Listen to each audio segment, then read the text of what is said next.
하나님의 말씀을 보겠습니다. 구약 성경입니다. 신명기 말씀입니다. 신명기 33장입니다.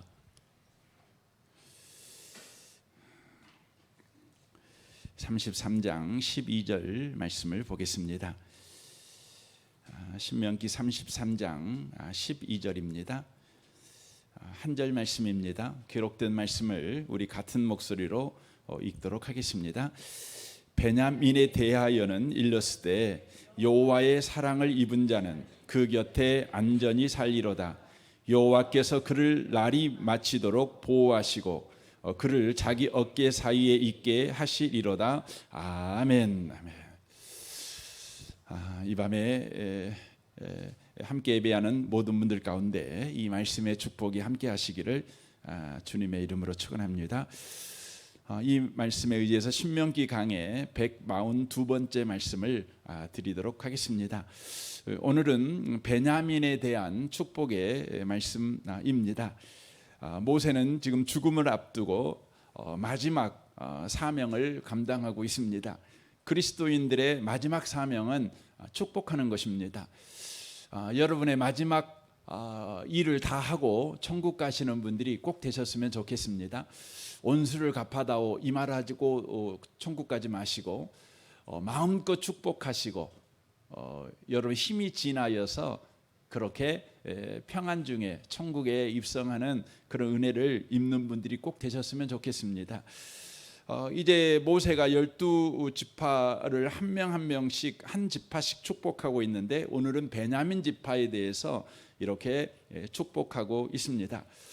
우리가 여기서 놓치지 말아야 되는 것은 이렇게 모세가 한 지파 한 지파씩 축복하고 있습니다. 그런 까닭에 이 축복은 베냐민에게 하는 축복이 분명함에도 불구하고 베냐민 지파에게만 하는 축복은 아니라는 것을 우리가 놓치시면 안 됩니다.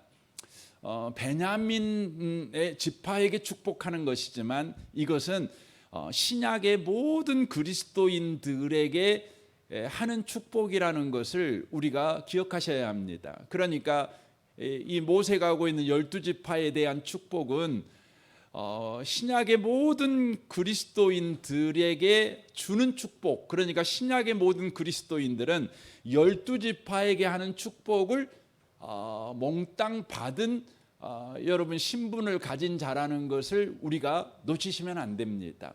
그래서 여러분 구약의 이스라엘 지파가 누구냐? 신약에서는 바로 교회입니다. 교회. 신약의 교회가 이스라엘의 12지파이죠.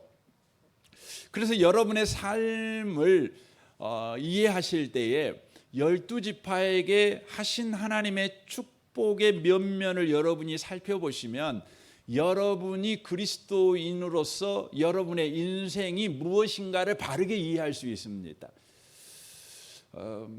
저는 족보를 좋아합니다. 그래서 이렇게 족보, 남 족보 보는 걸 좋아해요. 제가 최근에 본 족보 중에 하나가 뭐냐면 청주 한씨들 족보를 좀 본 적이 있어요. 여러분 청주가 그 통일 신라 시대 때부터 굉장히 그 유력한 도시였죠. 근데 거기에서 이 청주 한씨들이 있어요. 그 우리나라의 한씨들이 되게 그 유명한 사람들이 있죠. 이 청주 한씨들이 많습니다. 근데 청주 한씨 중에서 조선조에서 제일 유명한 사람이 한명회입니다. 한명회. 한명회가 청주 한씨죠.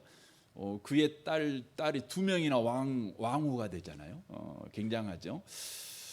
그렇습니다. 그거 보고 있으면 야 천주 한씨. 그래서 우리 교회도 천주 한씨가 계신가 모르겠지만 이 천주 한씨가 있으시면 그 남달리 보입니다. 저분은 명문 가문의 분이시구나. 물론 파평윤 씨에 비하면 아무것도 아니겠지만 굉장한 해남윤 씨들도 대단하시겠지만 그렇습니다. 그런데요, 여러분과 제가 이런 인간의 족보보다 더 위대한 족보가 있어요. 천주 한씨하고는 한씨에 비교하면 천주 한씨는 정말 그 세 발의 피죠. 그게 뭔 족보냐면 이스라엘 족보입니다. 이스라엘 족보. 근데 그 이스라엘 족보 속에 누가 있냐면 저와 여러분이 들어가 있어요. 그러니까 저와 여러분이 예수를 믿었다는 것은, 그리고 여러분과 저의 인생은 어떠한 인생이 되었냐면 이 12지파의 이 족보 속에 들어간 놀라운 그 인생이라는 거예요. 놀라운 인생이라는 거예요. 그래서 여러분과 저는 당장 우리가 못마땅하게 행동하는 사람을 볼 때에 에이 하고 혀를 찍찍 찰 수도 있겠지만, 여러분 그 사람이 어디 족보 사람인지를 성경을 통해 한번 족보를 한번 보시고 나서 다시 보면서 그래도 지금은 쩔어지만 저 양반은 훌륭한 족보야, 훌륭한 그 피를 가지신 분이야. 여러분 그렇게 다시 한번 봐주시면 어쩔까, 이런 생각이 들어져 갑니다.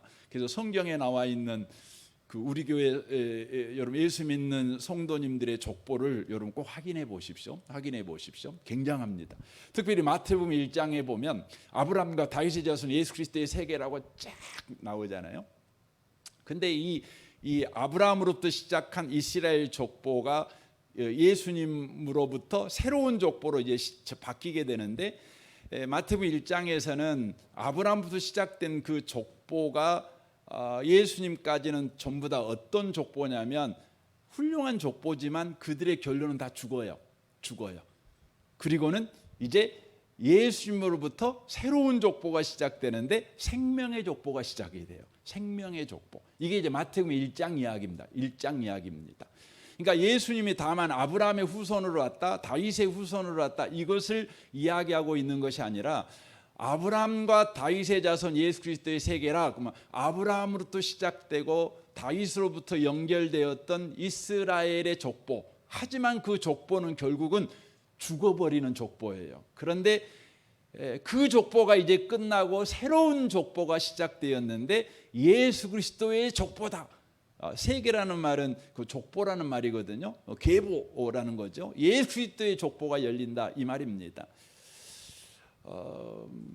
여러분과 저는 이런 놀라운 족보 속에 있는 분들이라는 것을 우리가 기억하셔야 합니다. 그래서 오늘 여러분 베냐민 지파를 이렇게 나눌 때에 그 이스라엘 12지파 중에 가장 막둥이인 베냐민 지파 사람들이 이런 복을 받았구나 하고 말아버릴 일이 아니라 내가 이 복을 받은 사람이구나, 이것을 여러분이 확인하는 그런 시간이 되었으면 참 좋겠습니다. 우리 옆에 계신 분한테 이야기 좀 하실랍니까? 오늘 당신에게 주신 복을 이야기할 것입니다 라고 말씀하시면 좋겠습니다.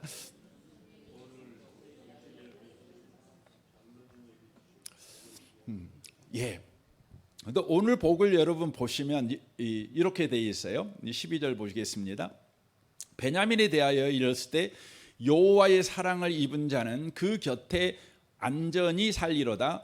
여호와께서 그를 날이 마치도록 보호하시고 그를 자기 어깨 사이에 있게 하시리로다 라고 되어 있습니다.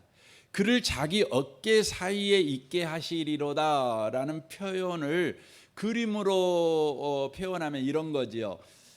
여러분 이런 그림 있잖아요. 예수님께서 양을 어깨에 딱 짊어진 그림 있잖아요.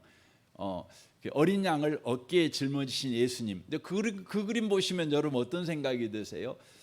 너무 행복하죠. 너무 안심되지요. 저 양 정말 좋겠다. 예수님의 어깨에 메어져 있는 양. 누가 이 양을 해칠 수 있겠어요? 이 양이 굶주리겠습니까? 이 양이 병들겠습니까? 이 양이 길을 잃어버릴 수가 있겠습니까? 그럴 수 없지요. 이 양은 예수님의 어깨에 있으니 예수님의 보호와 예수님의 보살핌과 예수님의 인도와 예수님의 함께 하심에 늘 있는 그런 양이 아니겠습니까? 바로 그 그림을 그대로 설명하고 있는 복이 지금 베냐민에게 한 복입니다. 베냐민에게 하고 있는 바로 복이라고 하는 것이죠. 그러니까 어깨 사이에 있게 했다, 이 말은 이 여기다가 걸쳤다는 그런 바로 의미라고 하는 것입니다. 근데 여기서 우리가 이 베냐민이 이 복을 받았다고요. 근데 여기서 우리가 좀 궁금해할 것이 있어요. 어떤 부분이 궁금하냐면 베냐민이라는 사람은 원래 이런 복을 받을 만한 사람이 아니에요. 그러니까 지금 모세는 베냐민을 뭐라고 말하죠? 너는 예수님의 어깨에 있는 어린 양이야. 이렇게 복을 해요. 근데 베냐민은 양이 아니에요. 원래 양이 아니에요. 뭡니까? 그 아버지 야곱이요, 죽을 때에 베냐민에게 이렇게 말을 했어요. 보세요. 창세기 49장 27절입니다. 베냐민은 물어뜯는 일이라, 이렇게 말했어요. 베냐민이 양이 아니고 뭐예요? 일이에요. 일이. 그것도 순한 어린 양 어깨에 있는 양이 아니고 뭔 일이에요? 순한 일이가 아니고 물어뜯는 일이에요. 여러분, 물어뜯는 일이, 여러분, 일이가 그 늑대죠. 여러분 그 이리하고 늑대하고 똑같은 겁니다. 이리가 있고 늑대가 있고 이렇게 생각하시면 안 돼요. 우리나라에서는 그냥 일이라고 하기도 하지만 공식적으로는 우리나라는 늑대라고 합니다. 늑대라고 하는데 우리 성경은 지금 여전히 일이라고 하는 이유가 있는데, 그것은 그 유라시아 지역, 이쪽 근동 지역에서는 늑대를 일이라고 부르기 때문에 성경에서도 이렇게 써놨습니다. 그래서 영어 성경을 보면 그냥 울프라고 그렇게 번역이 되어 있는 것을 우리가 보게 되어집니다. 그러니까 베냐민은 아버지 야곱이 볼 때에는 양이 아니에요. 양이 아니에요. 물어뜯는 일이에요. 물어뜯는 일이죠. 그런데 이 물어뜯는 일이가 이제 400년의 이상의 시간이 흐른 다음에 모세가 죽을 때는 베냐민을 뭐라고 말하냐면, 축복하냐면, 너는 양과 같은 복을 받게 될 것이다. 예수님의 어깨에 있는, 하나님의 어깨에 있는 보호받는 어린 양과 같이 될 것이다. 이렇게 축복을 합니다. 물론 야곱도 이런 축복을 하죠. 다시 한번 보겠습니다. 창세기 49장 27절입니다. 베냐민은 물어뜯는 일이라 아침에는 빼앗은 것을 먹고 저녁에는 움킨 것을 나누리로다 라고 돼 있어요. 그러니까 야곱도 베냐민을 볼 때 너는 일이야, 물어뜯는 일이야. 그래서 아침에는 너의 시작은 물어뜯는 일이의 특성이 고스란히 나타나서 빼앗는 것을 먹는, 탈취하는 자가 될 거야. 그러나 저녁이 되면 너는 이리같이 살지 않고 움킨 것을 나누는 인생을 살게 될 거야. 이렇게 말을 해줘요. 여러분, 이리가 아침에는 움켜쥐고 저녁에는 나누냐? 안 그러지요. 이리는 여전히 아침이나 저녁이나 똑같이 일이에요. 아침에도 물어뜯고 저녁에도 물어뜯는 것이 여러분 일인 겁니다. 여러분, 이리하고 같은, 이 늑대하고 같은 그것이 개잖아요. 개. 여러분, 개가 아침밥 먹을 때는 그냥 으르렁거리면서 먹고, 저녁밥 먹을 때는 괜찮아요 이렇게 양보해 주는 개가 있나요? 그런 건 없어요. 아침이나 저녁이나 밤만 보면 정신 없지요.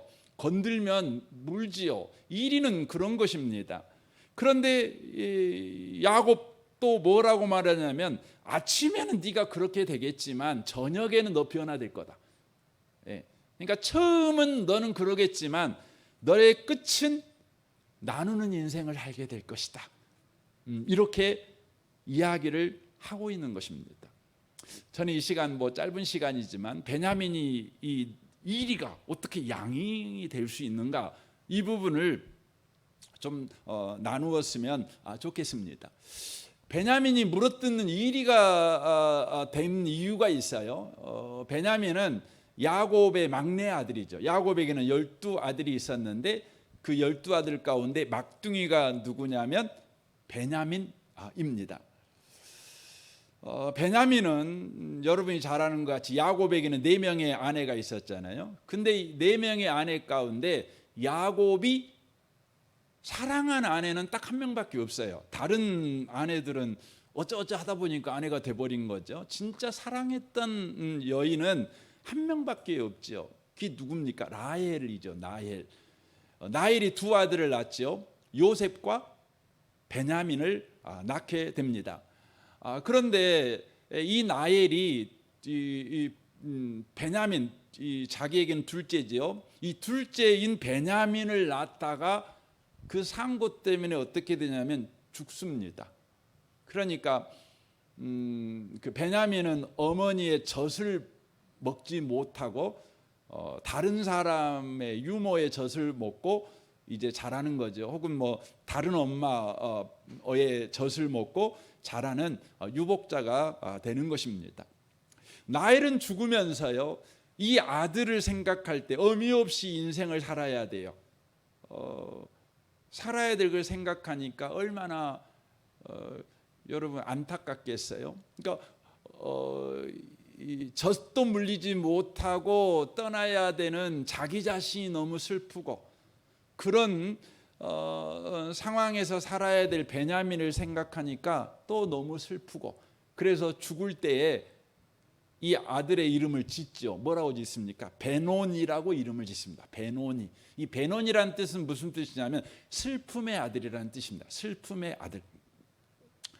그런데 야곱이요, 라헬이 죽으면서 베논이 슬픔의 아들 이렇게 이름을 짓지만, 아니야, 얘는 슬픔의 아들이 될 수 없어 해갖고 이름을 베냐민으로 바꿉니다. 베냐민이라는 뜻은 뭐냐면 축복의 아들이라는 뜻입니다. 축복의 아들. 예. 그래서 창세기 35장 18절에 보면 그가 죽어 그의 혼이 떠나려 할 때에 아들의 이름을 베논이라 불렀으나, 라헬이 그렇게 했어요. 그의 아버지는 그를 베냐민이라 불렀더라라고 말합니다. 슬픔의 아들이 바로 축복의 아들로 불리우게 된 거죠. 불리우게 된 것이죠. 야곱은 자기가 유일하게 사랑했던 여인에게서 난 두 아들을 끔찍히 사랑했어요. 요셉도 끔찍하게 사랑했잖아요. 그런데 여러분, 그 의미 없이 이제 자라가야 될 베냐민에 대해서는 더 아마 과잉보호를 했을 거예요. 그러니까 과잉보호를 했죠. 근데 문제가 생겼죠. 어떤 문제가 생겼어요? 그렇게 사랑했던 여인에게서 난 요셉과 베냐민을 끔찍하게 둘 다 사랑을 했는데, 요셉이 어느 날 죽어버렸다고 소식을 듣죠. 자기 아들들을 통해서 그냥 그 짐승이 물어뜯었다는 그 옷, 형들이 이제 속인 거지만 피 묻은 옷을 가지고 와서 아버지, 짐승들이 이 요셉을 잡아먹어 버렸다고 이렇게 말을 하잖아요. 그러니까 이 야곱이 얼마나 절망하고 웁니까? 그러니까 자기가 사랑했던 여인이 낳은 아들이 이제는 베냐민 하나밖에 안 남은 거죠. 그러니까 이 베냐민에 대해서 야곱이 그나마도 사랑을 했는데, 요셉이 사라진 이후에 베냐민에 대해서 얼마나 집착하고 편애하고 과잉 보호하고 맹목적인 사랑을 야곱이 했을까? 우리가 그것을 미루어 짐작할 수 있어요. 미루어 짐작할 수 있어요. 이것을 짐작할 수 있는 성경 사건이 나오죠. 창세기에 보면 요셉이 이제 애굽의 총리가 되잖아요. 이제 형들이, 아버지가 가나안에 기근이 들어서 먹고 살 것이 없으니까 애굽의 현명한 총리가 이제 그 땅은 먹고 살 수 있도록 해놨다더라. 가서 식량 사와라. 그래서 이제 형들이 내려가지 않습니까? 그리고 이제 왔다 갔다 하죠. 그러다가 이제 요셉이 베냐민 데리고 오라는 거죠. 그래서 베냐민 데리고 가잖아요. 그런데 요셉이 이 형들을 시험하는 거죠. 정말 또 요셉 이 형들이 이 베냐민, 자기 동생, 친동생 베냐민을 어렵게 하지 않나 해서 베냐민의 자루에다가 자기가 쓰던 은잔을 집어넣죠. 은잔을 집어넣죠.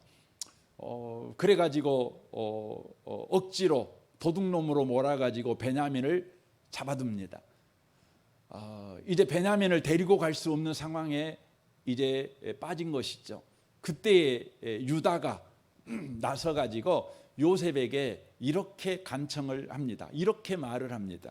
창세기 44장 27절 보시면 주의 종 우리 아버지가 우리에게 이르되 너희도 알거니와 내 아내가 내게 두 아들을 낳았으나 하나는 내게서 나갔으므로 내가 말하기를 틀림없이 찢겨 죽었다 하고 내가 지금까지 그를 보지 못하거늘 너희가 이 아이도 내게서 데려가려 하니 만일 재해가 그 몸에 미치면 나의 흰 머리를 슬퍼하며 수월로 내려가게 하리라 하니 아버지의 생명과 아이의 생명이 서로 하나로 묶여 있거늘 이제 내가 주의 종 우리 아버지에게로 돌아갈 때에 아이가 우리와 함께 가지 아니하면 아버지가 아이의 없음을 보고 죽으리니 이같이 되면 종들이 주의 종 우리 아버지가 흰머리로 슬퍼하며 수월로 내려가게 함이니이다 라고 돼 있어요. 그러니까 만약에 여기서 아이가 베냐민이거든요. 베냐민을 만약에 안 데리고 가면 우리 아버지가 베냐민을 안 데려가는 것 때문에 너무 슬퍼서 아마 죽을 것입니다. 스스로 목숨을 끊을 수도 있는 것이라는 그런 의미겠죠. 삶에 낙이 없을 것입니다. 그러니까 반드시 이 베냐민을 데리고 가야 됩니다. 아버지의 생명과 베냐민의 생명이 딱 묶여 있다는 거예요. 그 정도로 야곱에게 있어 베냐민은요 없어서는 안 될 생명처럼 여기며 베냐민에 대한 절대적 지지와 편애로 베냐민을 길렀다는 것을 알 수가 있다고 하는 것이죠. 그런데 여러분 인간의 사랑은요 언제나 말썽을 일으켜요. 야곱이 그 베냐민을 사랑했던 사랑은 극히 인간적인 사랑이죠. 하나님의 사랑이 아니죠. 인간적인 사랑이죠. 그러니까 다른 형제들은 돌보지 않고 오직 그 베냐민만을 돌보는, 베냐민만을 지키는, 베냐민 편만 드는 맹목적인 사랑, 편애하는 사랑, 이 사랑을 베냐민에게 한 것이죠. 여러분 그러면 어떻게 될까요? 그렇게 자란 아이는 어떻게 될까요? 여러분 그런 아이들은요 여러분 잔인한 야신가가 된다는 것을 우리가 놓치시면 안 돼요. 베냐민이 왜 물어뜯는 이리가 되었냐? 그 아버지가 죽을 때에 너는 물어뜯는 이리야 이렇게 말했지만 사실 알고 보면 야곱이 베냐민을 그렇게 만든 거예요.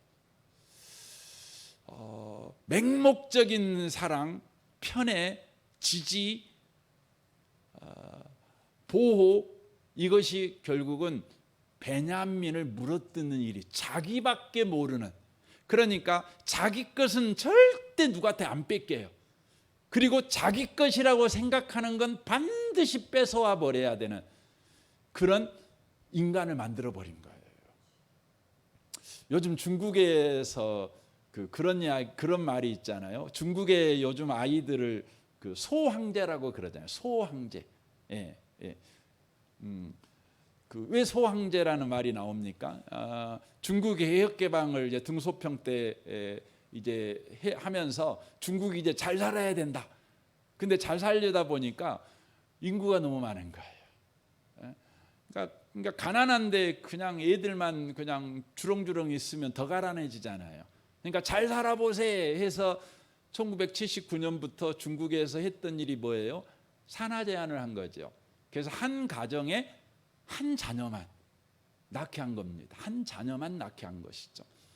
그래서 중국에 있는 아이들은 대부분 그 남자아이면 독자고 여자아이면 애동딸이죠. 다 혼자밖에 없는 거죠. 혼자밖에 없는 거죠. 그러니까 혼자밖에 없는 그 아이. 중국도 유교 문화권이니까 자식에 대한 그 애정이 여러분 그 남다르잖아요. 남다르잖아요. 그러니까 그냥 미친 듯이 한 그 자녀에게만 올인하는 거죠. 그 자녀만 맹목적으로 사랑하고 과보호하고 이렇게 하죠. 그러면 그 안에서 자란 애들은 뭐가 되는 거예요? 소황제가 되는 거예요. 소황제. 여기서 소황제라는 의미는 적은 황제라는 작은 황제, 대황제 대신 소황제 이렇게 하는 비교가 아니라 소황제라는 말은 그 쪼잔한 황제가 되는 거예요. 그 현명한 황제가 아니라 아주 그 자기밖에 모르는 그 소인배 황제가 돼버리는 거예요. 이런 의미에서 소황제인 거예요. 그러니까 베냐민이 그랬다는 거예요. 베냐민 인간의 사랑을 받고 자라는 아이들. 여러분, 우리가 여기서 우리 아이들한테 어떤 사랑이 필요한지를 우리가 꼭 기억하셔야 돼요.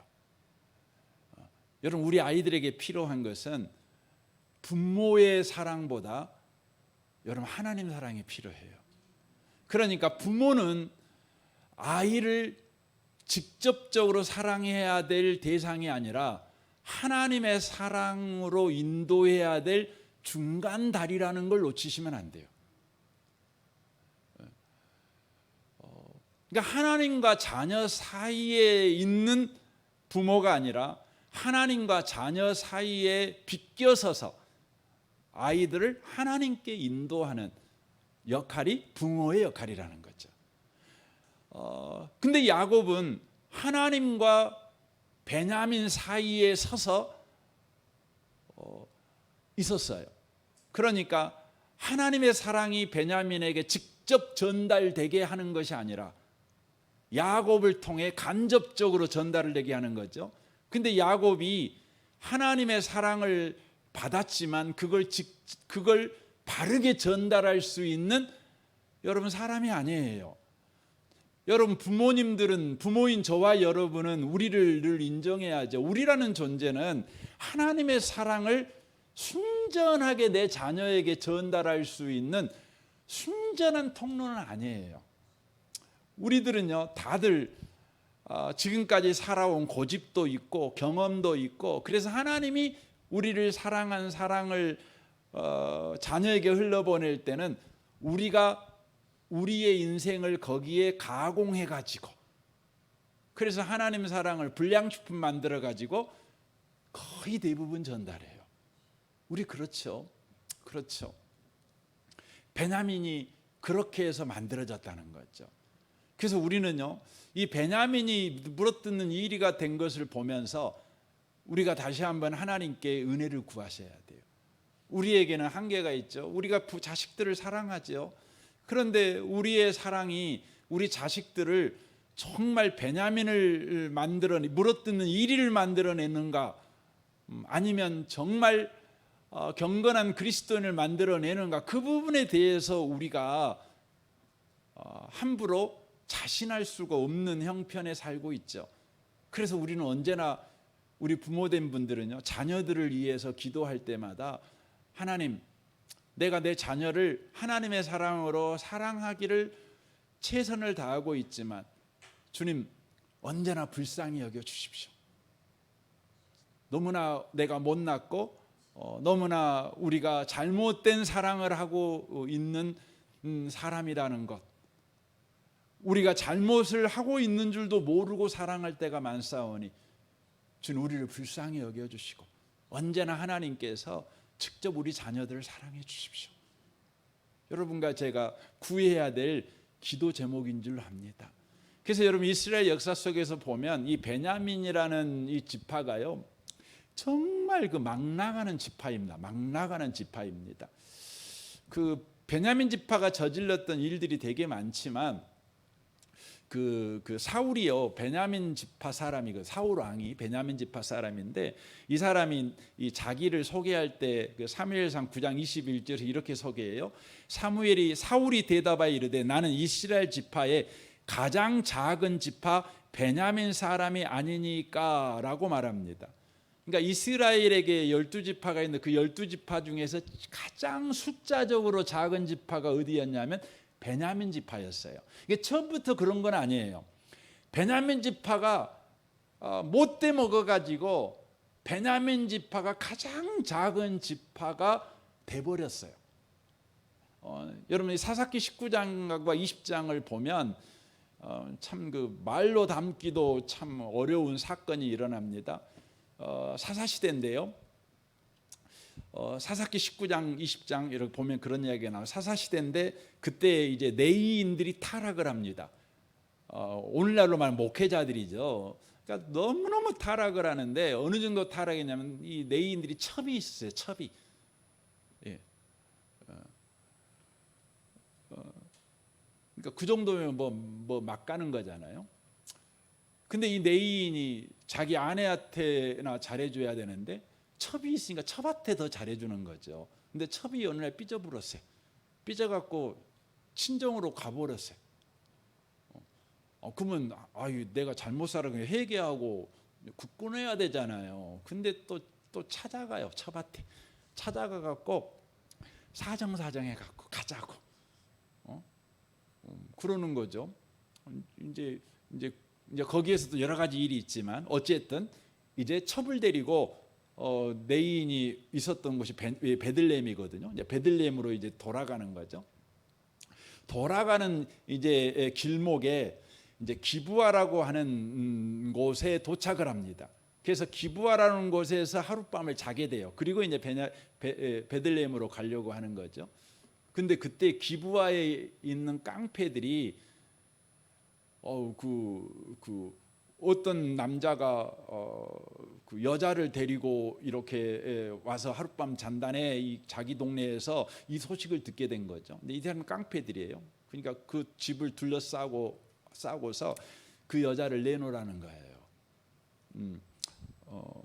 막 안 그러면 이제 폭력을 휘두르겠다는 것이죠.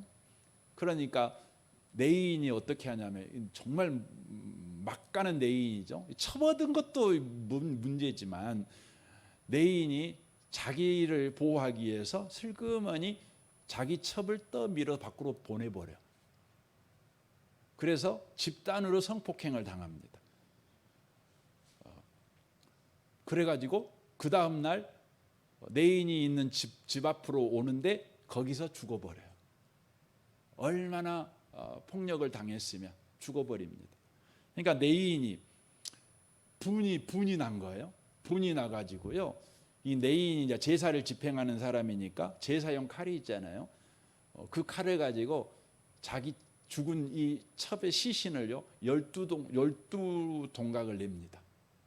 종각을 내 가지고 각 지파에 다 보냅니다. 내가 이런 일을 당했다.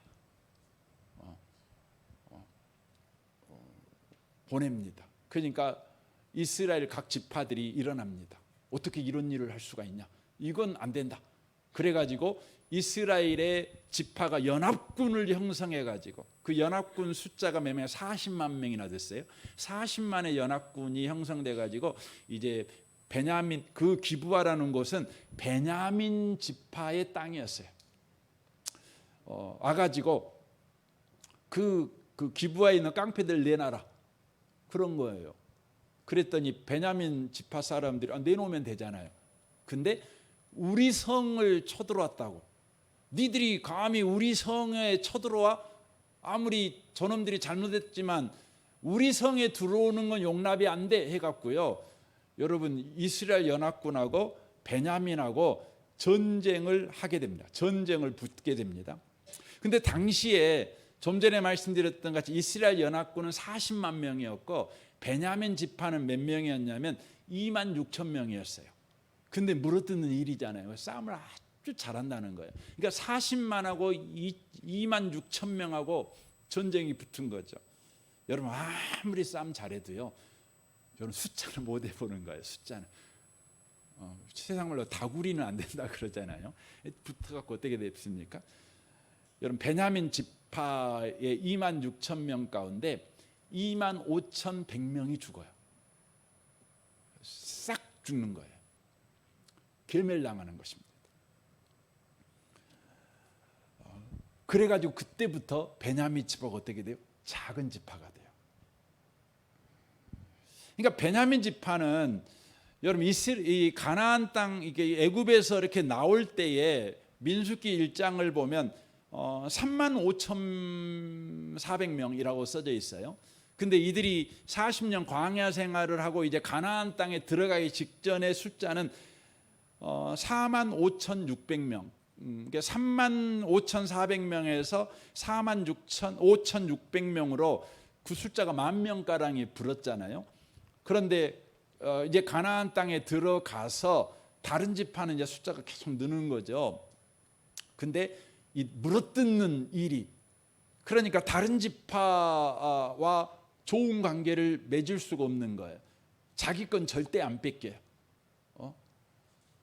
그 자기들이 원하면 반드시 뺏어요. 그러니까 결국은 이 지파가 괴멸 수준으로 떨어지는 것입니다.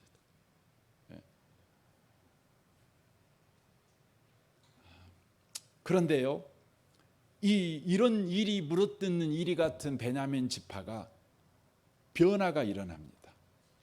변화가 일어납니다. 시간이 25분이나 돼가지고 그 이야기는 다음 주에 해야 되겠습니다. 예.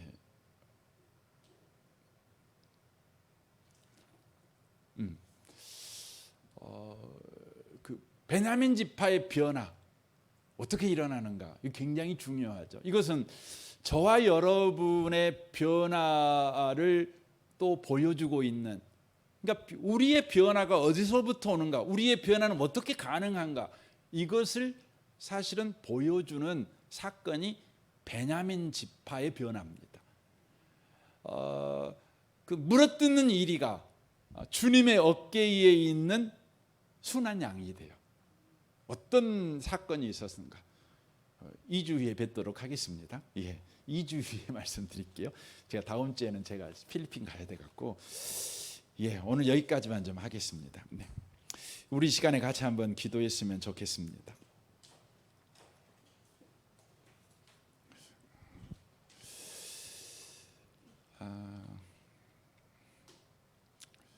우리가 이 시간에 자녀들을 위해서 먼저 좀 기도했으면 좋겠습니다.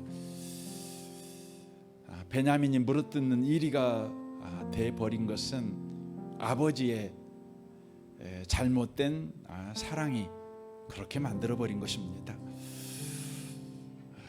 주님, 우리가 부모로서 우리 자녀들을 사랑하고 자녀들이 정말 훌륭하게 크기를 원하는 그런 간절한 소원이 있지만, 그럼에도 불구하고 우리가 자녀들을 잘못 키우고 있는 우리를 보게 됩니다.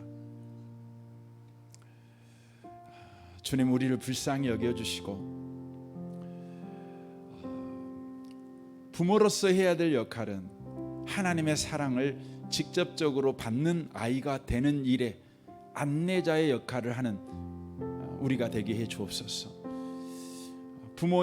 부모로서 하나님과 자식 사이에서 서 있는 자 되지 않게 하시고,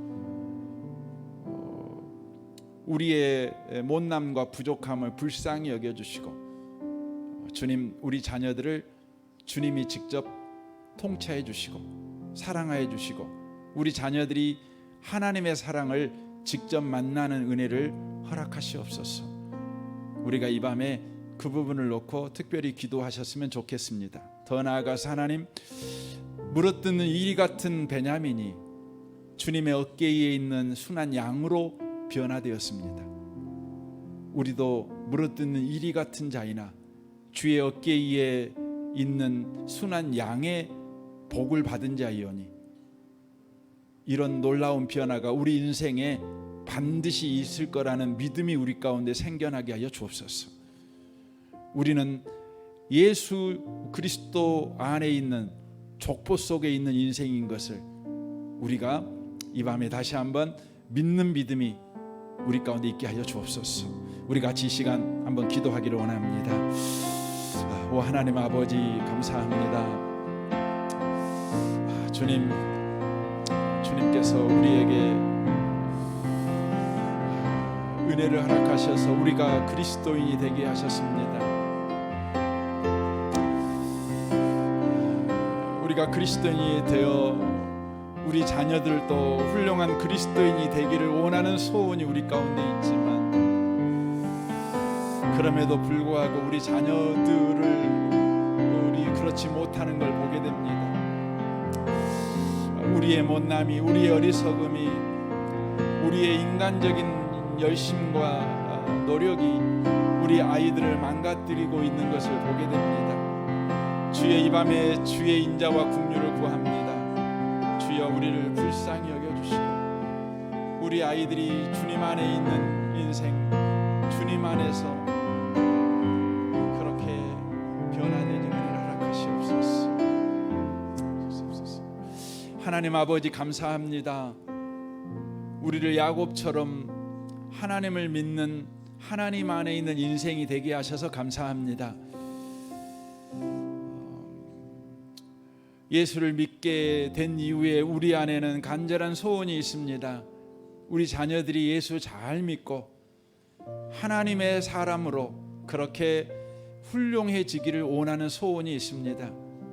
그래서 우리는 열심을 다하여 우리 자녀들을 양육하고 또 최선을 다하고 열정적으로 우리 자녀들을 돌봅니다. 그러나 우리 자녀들의 모습을 보면 베냐민처럼 물어뜯는 이리가 돼 있는 것을 보게 됩니다. 주님, 이 밤에 우리가 주께 간절히 원하는 것은 우리의 못남으로 인하여, 우리의 죄성으로 인하여, 우리의 인간적인 욕심이 들어간 우리의 소원으로 인하여 우리 아이들이 망가질 대로 망가져 버려가는 것을 불쌍히 여겨주시고 주님께서 은혜와 긍휼을 베풀어 주옵소서. 주님께서 직접 우리 자녀들을 축복하여 주옵소서. 우리 자녀들을 만나 주옵소서. 주의 사랑이 무엇인지 예수 그리스도를 주님 직접 우리 아이들에게 가르쳐 주옵소서. 우리가 부모로서 최선을 다하지만 언제나 우리가 문제인 것을 주님 앞에 시인합니다. 주님, 주의 은혜와 긍휼을 우리 자녀들에게 직접 베푸셔서 물어뜯는 이리 같은 우리 자녀들이 주의 어깨 위에 있는 어린 양이 되게 하여 주옵소서. 주님의 보호하에서 주님의 인도하심을 받는 그런 놀라운 인생들이 되게 하여 주옵소서. 베냐민 지파였던 사울이 바울이 되던 것 같이 우리 자녀들이 바울의 인생을 살아가는 자 되게 하여 주옵소서. 아침에는 빼앗는 것을 먹는 자의 인생을 살았을지라도 저녁에는 움켜진 것을 나누는 그런 나누는 인생을 사는 우리 아이들이 되도록 축복하여 주옵소서. 이 밤에 우리와 함께 계신 주님을 찬양합니다. 예수님의 이름으로 기도합니다. 아멘. 아멘.